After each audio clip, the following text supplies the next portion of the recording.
the German language seems to have taken pleasure in complicating it in every way he could think of. There are German songs which can make a stranger to the language cry, but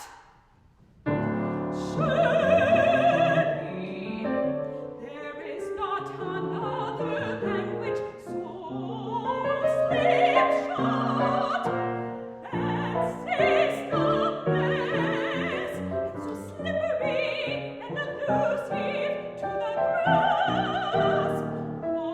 One is washed about in it, hither and thither in the most helpless way, and when at last he thinks he has captured a world which offers firm ground to take a rest on amidst the rage and turmoil of the 10 parts of speech, he turns over the page and reads.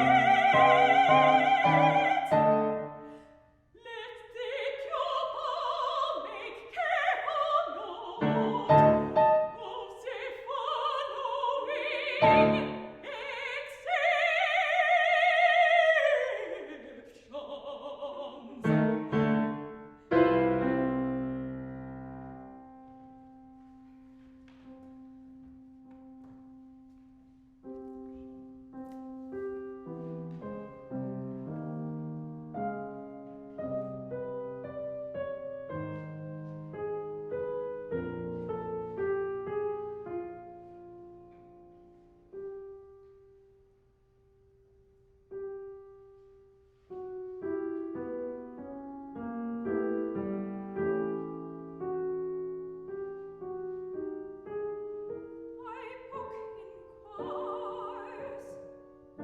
My book inquires after a bird, a certain bird. It is always inquiring after things which are of no sort of consequence to anybody. Where is the bird? Where is the bird?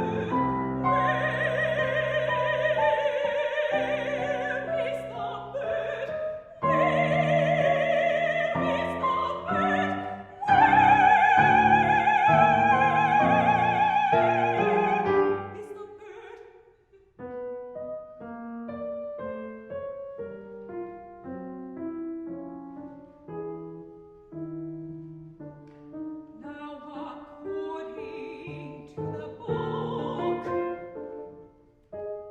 the bird is waiting in the blacksmith shop on account of the rain. Of course, no bird would do that, but you must stick to the book. I say to myself,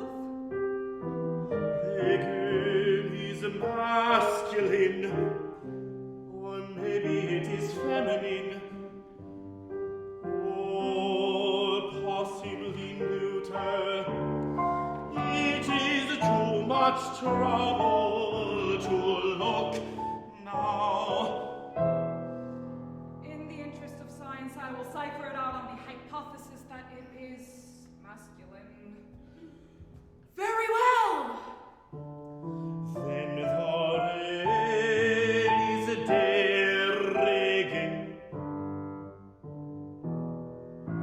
If it is simply in the quiescent state of being mentioned, but if this rain is lying around in kind of a general way on the ground, it is then definitely located as it is doing something that is resting, which is one of the German grammar's ideas of doing something, and this throws the rain into the dative case.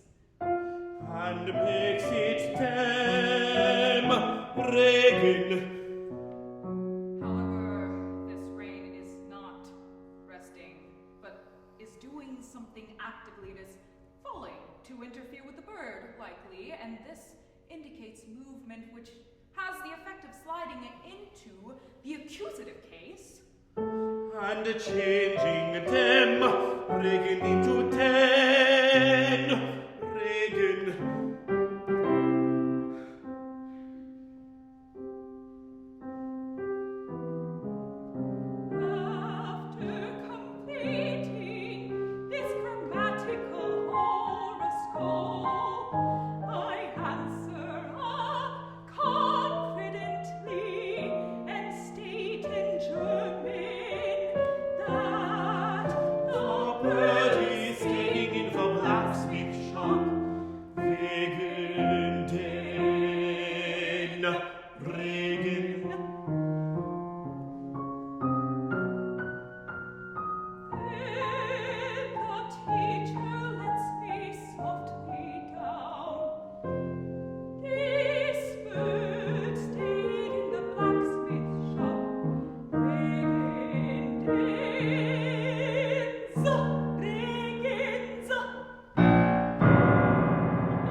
Complex circumstances, but this exception is not extended to anything but rain.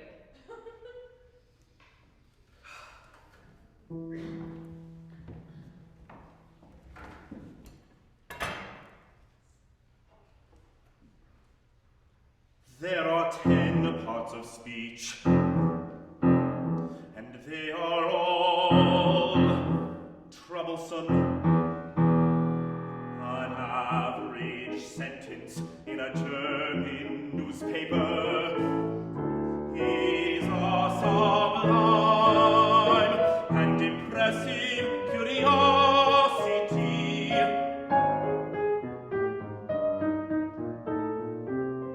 It occupies a quarter of a column. It contains all the 10 parts of speech, not in regular order, but mixed. It is built mainly of compound words constructed by the writer on the spot, and not to be found in any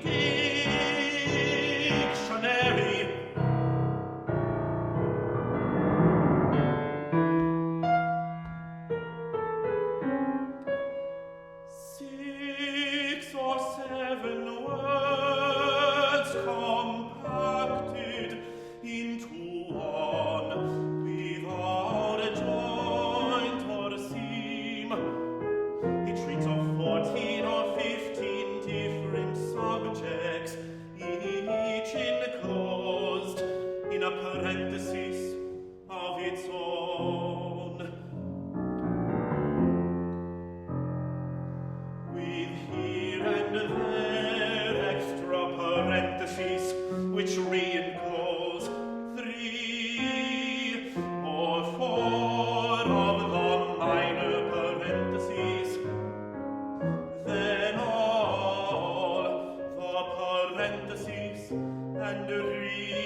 Haben sind gewesen, gehabt haben, geworden sein.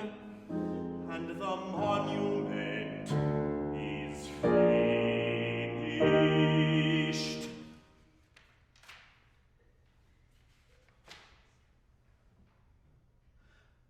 The German have a kind of parentheses, which they make by splitting a verb in two, and putting half of it at the beginning of an exciting chapter, and the other half at the end of it.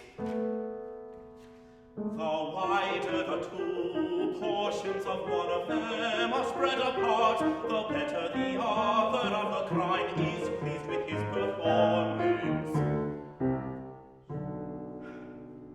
Here is an example of a separable verb, which I reduced to English. The wrongs being now ready,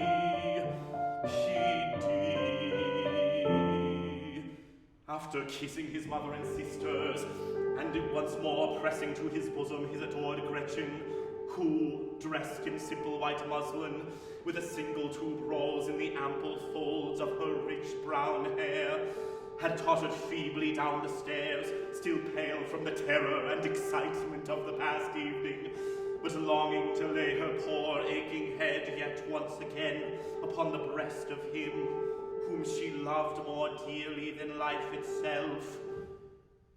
Parted.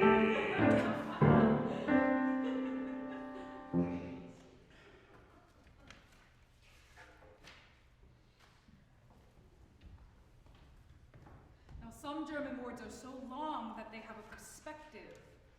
Observe these examples.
The tale of the fishwife and its sad fate.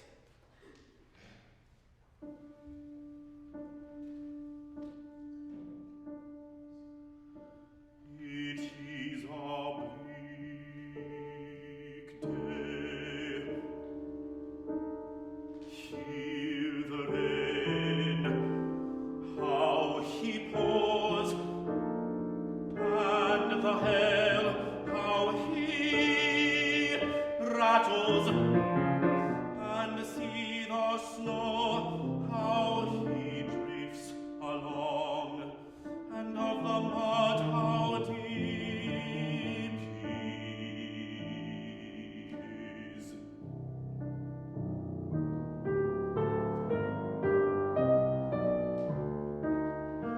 Ah, the poor fishwife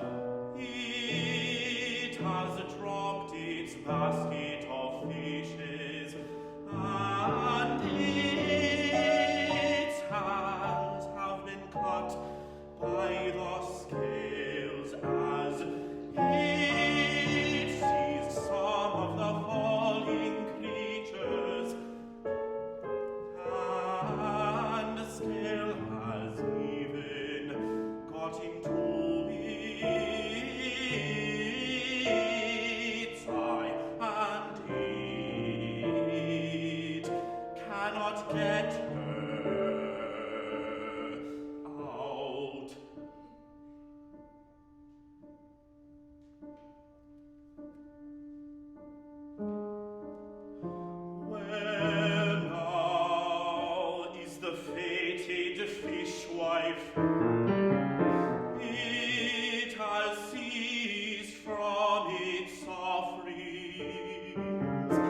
It has gone to a better land.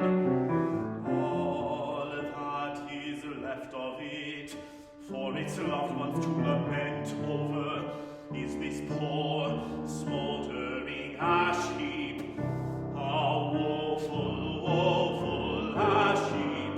Let us take him up tenderly, reverently, upon the lowly shovel, and bear him to his Lord.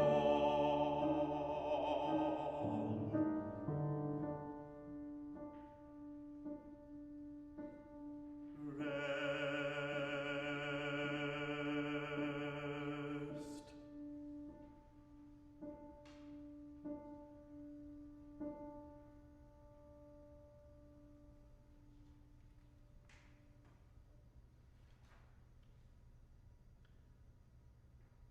There are some exceedingly useful words in this language.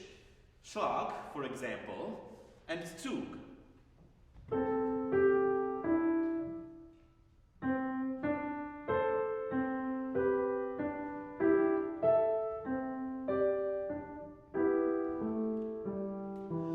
There are 3/4 of a column of Schlags in the dictionary, and a column and a half of Zugs. The word Schlag means blow, stroke, dash, hit, shock, clap, slap, time, bar, coin, stamp, kind, sort, manner, way, apoplexy, wood, cutting, enclosure, field, forest clearing.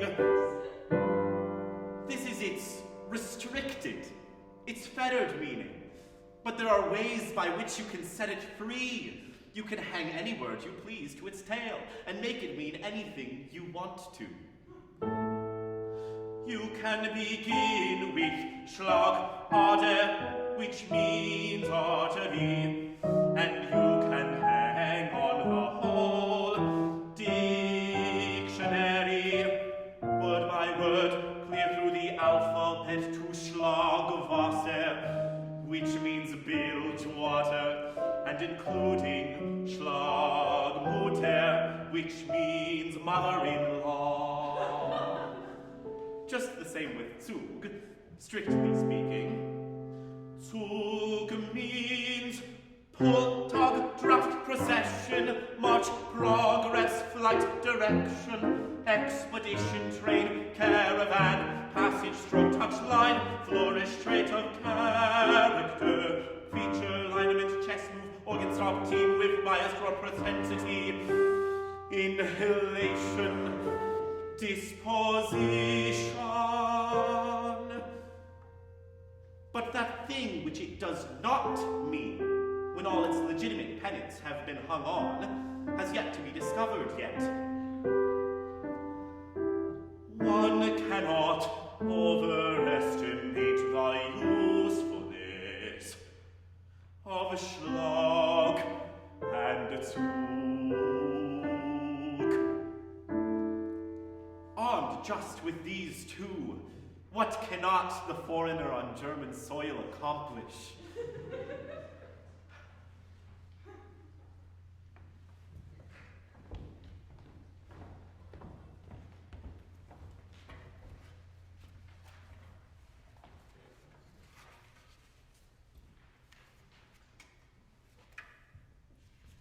Having pointed out in detail the several vices of this language, I now come to the brief and pleasant task of pointing out its virtues.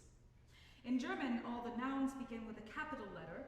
Now, that is a good idea, and a good idea in this language is necessarily conspicuous from its lonesomeness.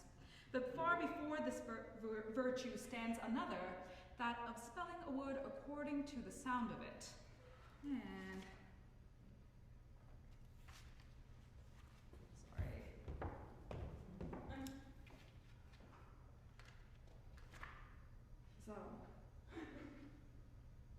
I guess so.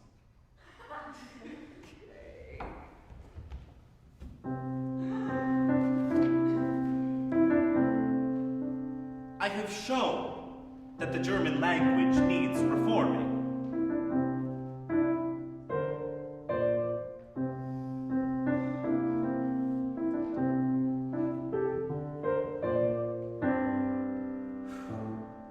Very well. I am ready to reform it. In the first place, I would leave out the dative case. Nobody ever knows when he is in the dative case, except he discover it by accident. And then he does not know when or where it was that he got into it, or how long he has been in it, or how he's going to get out of it again. In the next case, I would move the verb further up to the front. I insist that this important part of speech should be brought forward to a position where it may be easily seen with the naked eye.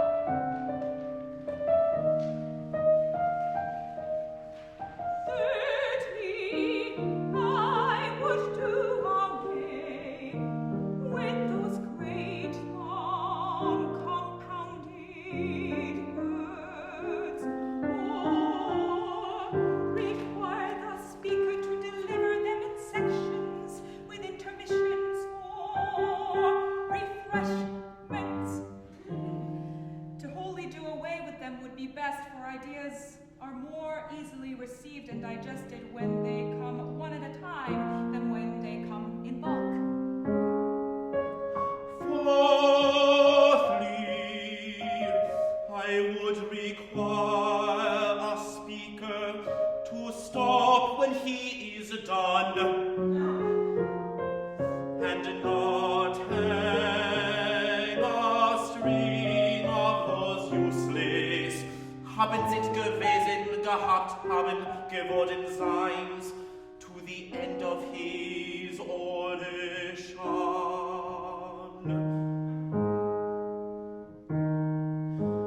Fifthly, I would record the parentheses, also the re-parentheses, the re-re-parentheses, and the re-re-re-re-re-parentheses, and likewise the final, wide-reaching, all-encompassing king parentheses.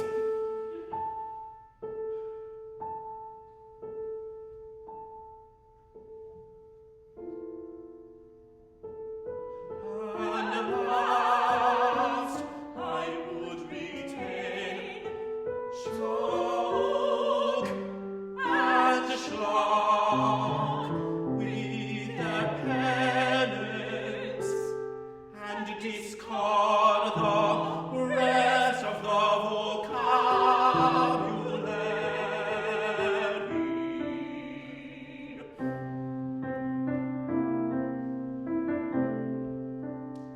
It seems manifest, then, that the tongue ought to be trimmed down and repaired.